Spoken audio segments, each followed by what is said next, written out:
ভারত এবং বাংলাদেশের মধ্যে গঙ্গা পানি বন্টন চুক্তি পর্যালোচনা করতে যৌথ নদী কমিশনের সদস্য মোহাম্মদ আবুল হোসেনের নেতৃত্বে বাংলাদেশের 11 সদস্যের একটি প্রতিনিধি দল কলকাতায় পৌঁছেছে।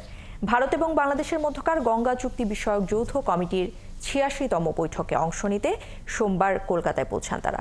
এরপর এই দল যাবে মুর্শিদাবাদ জেলার ফারাক্কায়। বাংলাদেশের প্রতিনিধি দলের পাশাপাশি ভারতের নদী কমিশনের সদস্যরাও যৌথভাবে ফারাক্কা পরিদর্শন করবেন।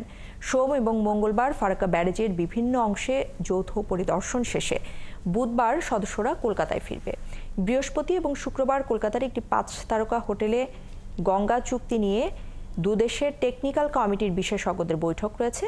1996 সালে স্বাক্ষরিত ঐতিহাসিক গঙ্গা চুক্তির 30 বছরের মেয়াদ 2026 ডিসেম্বরেই শেষ হচ্ছে। তাই চুক্তি নবায়নে কোনো শর্ত যুক্ত হবে বা বাদ যাবে তা নির্ধারণ করাই এখন সময়ের ব্যাপার।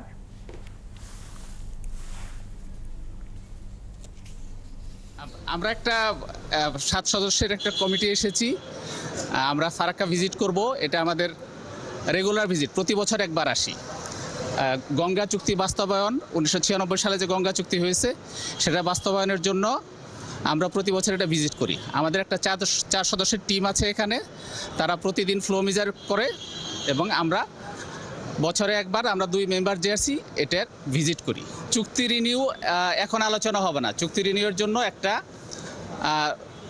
টেকনিক্যাল কমিটি হবে, তারা আলোচনা করবে। ভারতীয় পার্টি পশ্চিমবঙ্গে কাদের সঙ্গে বসছেন আপনারা? আমার counter part member joint river commission India.